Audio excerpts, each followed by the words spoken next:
Britney Spears. This is a book I didn't think I would read, but a friend of mine within publishing handed me the book.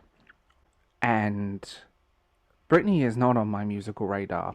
There are a few songs that I've danced to in a few clubs over the years, but she's not on my musical radar.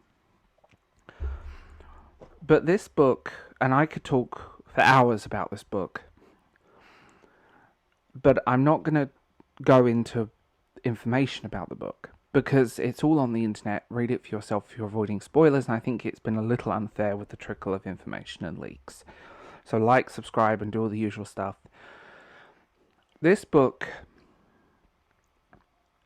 is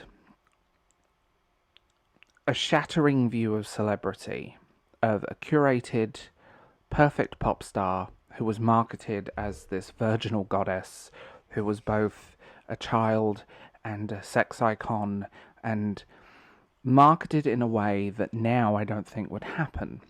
Britney was this deemed perfect. She could do no wrong. And once that broke, once the celebrity, the illusion of celebrity broke around her, that was it. There she was. Unfiltered. Just her. Britney, for want of a better expression, was the pop star dream. A small town, Kentwood, Louisiana girl who made it big. But when that breaks, when the illusion of celebrity breaks, because I will pick on Instagram, we see celebrities on Instagram all the time, and they're perfect. These retouched images, people looking fabulous, drinking their glass of champagne, everything is happy. Britney's broke that. She has broke that lens. She has broken that. She's broken the rose-tinted glasses. This book delves so deeply into elements of her life. And yes, it is a ghost-written celebrity autobiography. But I feel like this book packs a punch in a way I didn't think would be possible. From her sort of idyllic childhood, her father's alcoholism, her parents' stormy marriage, her relationship with her parents and their sort of bizarre relationship, like many pop stars, comes from a troubled background. Suddenly, she's thrown into an industry at 15, 16 years old, where she is meant to be perfect. She can't put a foot wrong. The breakup with Justin Timberlake broke that veil slightly, because she was blamed for it. It takes two to tango. Regardless of what happened, it takes two people to functionally end a relationship, and that's a prime example in this book. From her termination that she had by Justin Timberlake and the emotional pain that she was very obviously feeling, to relationships she's been through, and then it delves into the conservatorship. She felt infanticide. She felt like a child. And she gave up her freedom to see her children. And there is a very sinister undertone to the conservatorship. Conservatorships, for want of a better word, are usually for people who can't look after themselves. They have dementia, they have major problems, they're usually older. It's very rare for a woman of her age. She was forced into rehab. She had no privacy. She had no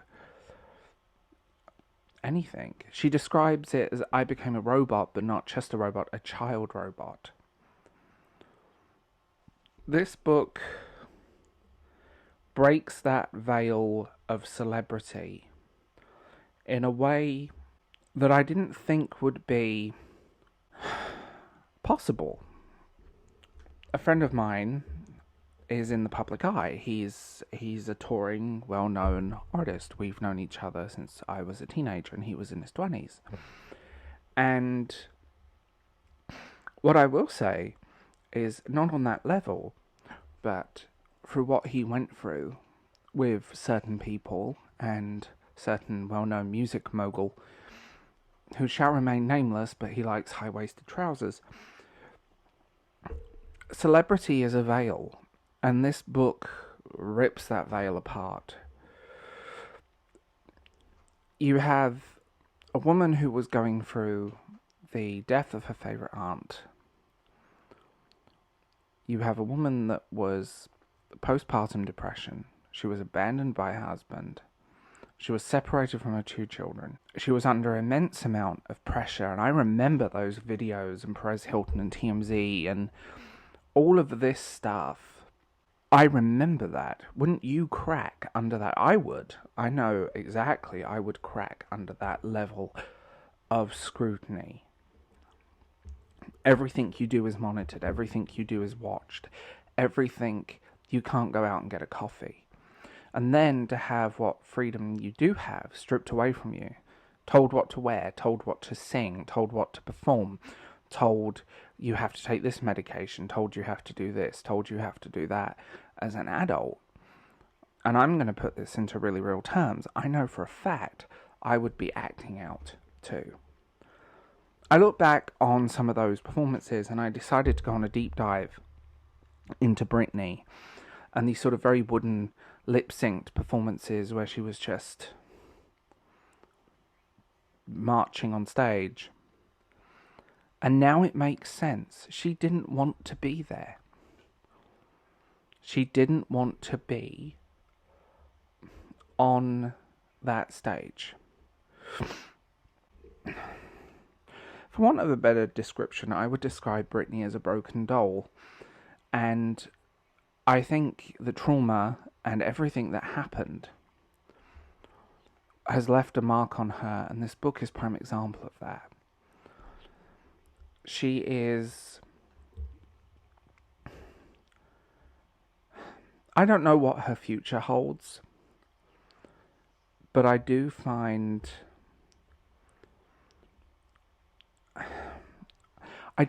this book a fascinating look at what's behind the curtain. And that level of scrutiny, that level of control, that level of everything. I think what's changed is that how people view celebrity is changing, and I think that's a good thing. But also, I think some of the big things are that people become trapped when they became famous. Different generations have found Britney. So when you think about it, Baby One More Time came out at the end of 98 in the US. That's a long time ago in the terms of the musical landscape. 99 in the UK. She was a teenager. The people that found her then think of her as that kid. The people that found her Slave for You or In the Zone or whatever think of her as that image. People think of her as the ringleader from the circus. It depends on when you found her music. It depends on how people become trapped. I think reading that book, I came out of it feeling down and sad for her. And usually celebrity memoirs are happy. Look at me. Look at the struggles I faced and overcome. And there is an element of that to this book. But the main focus on the book, it feels like trauma. The main focus on that book is trauma. The things that we all carry with us that haunt us. Trauma. This book is not the happy celebrity memoir that we are used to, with the white cover and the smiling picture.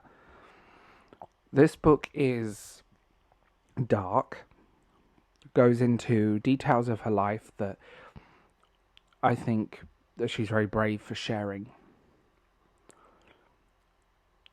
And it paints a picture of someone who is trapped, who feels trapped. And that's a very sad place to be. I think this is what my take. Will this book be a massive opus? Will it do this? Will it do that? Probably not. But does this book paint a grueling, dark, unflinching look at what was really happening? People criticize Britney for breathing. People criticize stars, movie stars. Oh my god, I don't agree with their opinion, they're problematic. Oh my god, Britney has eaten something and she's got a little bloating. It's interesting because when you look at the stars that were around at that time, there is an amazing amount of horror stories. The truth about behind Backstreet Boys and NSYNC, and then you go into Britney and Christina Aguilera, and Christina Aguilera, I get the feeling, took the reins of her career. In a way, please forgive my voice, by the way, I have a sore throat. Took the reins of her career and was allowed to grow up. Britney wasn't. You know, Britney, it was shocking when Britney did the Slave for You performance with the snake. Oh my god, she kissed Madonna. I can't imagine how frustrating it must be to be forever perceived as the 16-year-old girl in pigtails. Imagine being trapped as your 16-year-old self, however people view you. I don't think Britney will ever return to music. I don't think she's ever gonna do a big comeback. Try and pop up here and there, but I don't think there was ever going to be a Britney comeback. I think that passion has long since burned. But this book not only makes a lot of things make sense, a lot of the performances, a lot of what was said, a lot of the more cryptid stuff. I think their interesting reaction to the documentaries was quite interesting, because she was upset that people talked about her. And wouldn't you be? Britney, I think, will be that weird enigma pop star. I think that's the thing. She's always going to be trapped in that. But I think, like all of us, she's looking for happiness. Like, I've went on a deep dive into Britney. I've watched interviews. I've watched her Instagram feed. I think the overreaction to the Shakira dance on Instagram was hilarious. And publications like TMZ, which is trash, by the way, it just feels like, for want of a better word, celebrity is toxic. Celebrity culture is toxic. The worship of celebrity is toxic because we aren't seeing a real person. We're seeing a curated image of a person.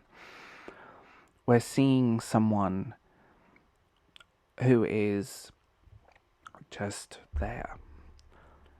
When you have someone who is in the public eye for so long, it can't be normal. That's the best way to describe it.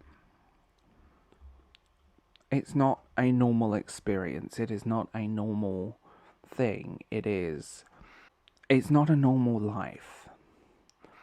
And I think the difference between Britney and, say, Madonna or Christina Aguilera is that Madonna forced change. Every album was a reinvention. Every look was a reinvention. She took the reins of her career and didn't come from the manufactured background. Christina Aguilera did Stripped and completely blew everyone away because she grew up in a heartbeat. Britney has never been allowed to grow up. She has never been allowed to be seen as anything else. And what I find sad about this book is that the underlying tones of mental health problems, the conservatorship, the fault of being in those situations with people, having no say over my life, having no say over how I looked, having no say over anything is nightmarish. This book hit me in ways I didn't expect. It's definitely worth a read. Even if you're not a Britney fan, I think it's worth a read because it breaks that veil of celebrity. I also think you need to go into this book with a warning that I feel like there was a lot she didn't say on purpose. There's a lot of stuff she would probably never tell. There is a lot of stuff in this book that hints at things far darker. And I'm actually surprised by it. Does it end on a positive, happy note? Yes, that's the arc of the book. I'm actually shocked by this. I was not expecting this book. I was not expecting this book about a singer that's not on my musical radar, that's not someone I really listen to outside of a handful of songs on the radio or in a nightclub, to not only resonate, but maybe we need to be more careful about celebrity worship and how we perceive people. Because who are these people? What makes these people what they are? How curated is that image? How airbrushed is that photo? We've seen it recently with Ariana Grande, another singer who's not on my radar. But oh my god, she didn't have any makeup on. Oh my god, she's aging. How dare she gets older? Like, being real for a minute, we do age, we do get older. We do change. And being in a position where you're either not perceived to change or people just want you to be the same person again and again is not healthy. I promise, next few videos are going to be positive and happy. I'm actually kind of shocked that this book hit me in the way that it did, and I'm sorry that this is a long video. But I feel like I couldn't review this book in the standard way I would review this book. For the nature of this book is... The nature of this book. A book like this. It toes a very fine line. And it's an interesting story.